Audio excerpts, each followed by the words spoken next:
Ito yung gagawin natin ngayon, yung anthurium. Bali, umpisahan muna natin sa dahon. Gagawa lang tayo ng parang circle muna.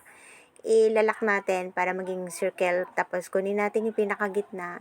Pagkatapos, gagawa tayo ng parang hole ng pinakabilog. Pagkatapos, isi-shape na natin siya ng pa-heart shape. Yan, ganyan yung gagawin natin. Pag na-form na natin na heart shape, na parang ganito, yan, uumpisa na natin lagyan ng pinaka-cover yung dahon. Siyempre, lalagyan muna natin ng parang magsisilbing hawakan niya sa ilalim, no? Yan yung kakapitan ng floral wire natin mamaya. So, start na natin to. Ito yung, dito natin ilulusot sa ginawa nating hole, yung mga fuzzy wire. Iikutin lang natin ang iikutin yan hanggang sa makover natin yung buong palibot ng heart shape, no? So, uunahin natin muna yung isang side lang muna.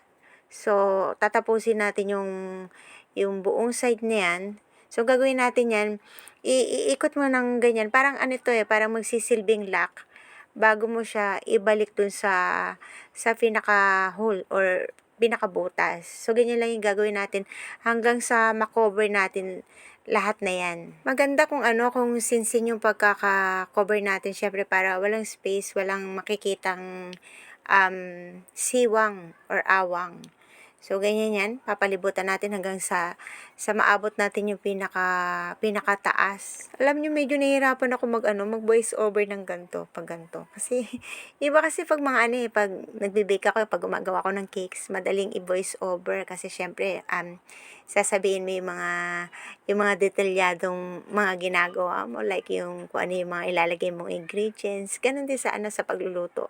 Pero pag sa ganito, parang ang hirap i-voice over, no? Kasi yun lang naman yung gagawin natin dyan. Ilulusot lang natin ng ilulusot hanggang sa maging itsurang heart na siya. So, pag natapos natin yung part na to, syempre, dito naman tayo sa kabilang part. Pero kailangan make it sure na ilak natin maigi para hindi kumalas. Tsaka, kailangan yung saktong yung pagkakahatak natin, hindi masikip, hindi din maluwag. So, dito na tayo sa kabilang part. Ganun din, iikutin natin bago natin ilulusot sa pinaka-hole na ginawa natin kanina. Alam nyo, ang gandang libangan nito, lalo na pag medyo stress ka sa buhay, marami kang iniisip. Kailangan, matutunan mo yung meron kang gagawing libangan para hindi ka nakapokus sa kung anong problema ang meron ka, no? Dapat matutunan mo yun kasi syempre, lalo nang sa panahon to, no, napakadaming ang daming problema sa paligid, no? So, very stressful ang buhay ngayong panahon na to, no? Ewan ko ba kung bakit. So, anyway, ayan na matatapos na halos mako-cover na natin lahat. Pag nagduktong ka naman din, make sure na nailak mo maigi para syempre paghatak mo, hindi bibitaw yung fuzzy wire mo. Kaya kung mapapansin mo, 'di ba, yung ginawa nating hole kanina, doon natin nilulusot. Para yung ginagawa natin, magstay na korting puso. Kasi pag walang hole yan, tapos kinapit lang natin sa palibot ng heart shape, ang mangyayari niyan, hindi siya magkukorting puso, madideform. Eto na, patapos na tayo. Kung kailang konti na lang, tsaka doon pa nabitin yung ating fuzzy wire, yun yung nakakainis. Konti na lang, no? So, sinukso ko na lang doon sa pinakagilid, no? Para hindi makita. Tapos, ito na, pag magduduktong ka ng fuzzy wire, kailangan sisiguraduhin mong yung parang ilalak mo, didiinan mo para syempre hindi siya kakalas, syempre. So, ayan, pinakalas na yan. Kailangan kasi nito, na mababalutan natin ng lahat.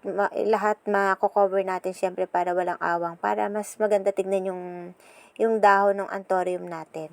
Ayan na, ipopold na lang natin. Bali, iyan yung ilalak na natin. So, tapos na yung ating, yung dahon ng ating anthurium.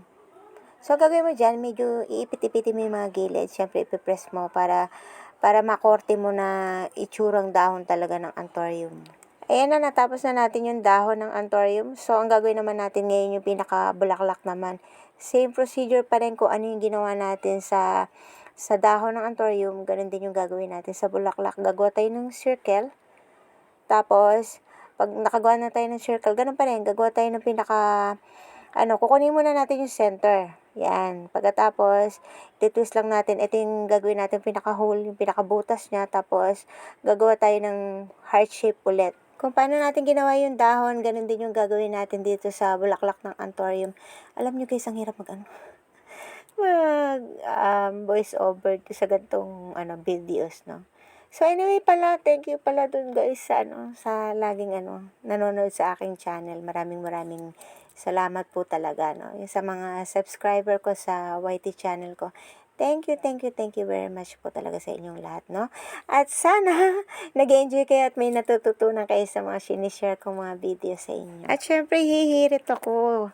Kung bago ka sa channel ko, baka naman po, please don't forget to like and subscribe. And of course, don't forget to click the notification bell para ma-updates ka sa mga sinishare kong video.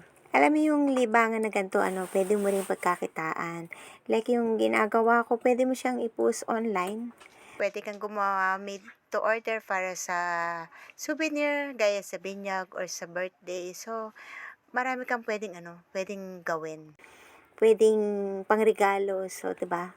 Nakakatuwa kasing pangregalo to. Lalo na yung mga ginagawa kong mga miniature, yung maliliit lang na mga bouquet, mga bulaklak. So, maganda siyang libangan kasi pwede kang kumita.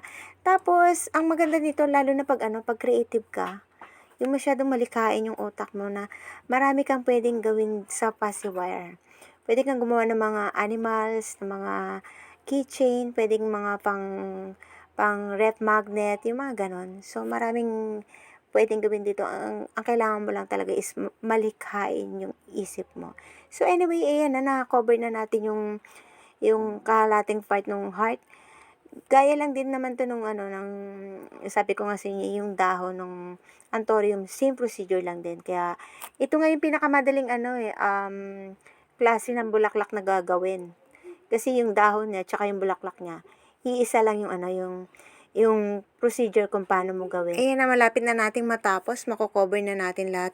Medyo nalong to, medyo magaso sa paciwire talaga. Kasi, syempre, ilang ikot yung ginagawa natin, tapos kailangan mako-cover mo yung buo para walang space, no?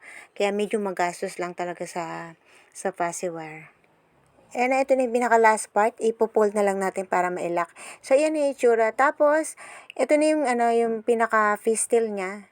Syempre ito yung pinaka gitna ng anthurium. So kulay yellow, no? Ang gagawin lang naman natin yan, ititwist lang natin. So pakakapalin lang natin yung pinaka pistil. Syempre kailangan makapal at syempre kailangan din may form na itsurang pistil. Tapos syempre ilalak natin yung pinaka ilalim. At ang gagawin natin yan, dito natin yan ilulusot sa pinaka hole na ginawa natin kanina.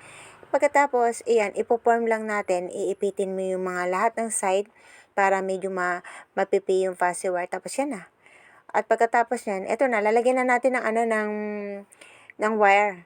So, ito yung magsisilbing pinaka-tangkay ng ating dahon. Pagkatapos, syempre, lalagyan natin ng floral tape. Syempre, babalutin natin ng floral tape yan para maganda. Ganon din yung gagawin nating procedure sa bulaklak ng anthurium. Lalagyan din natin syempre ng floral wire. Nabubulol ako yun. No? Lalagyan natin ng wire para syempre may pinakatangkay, no?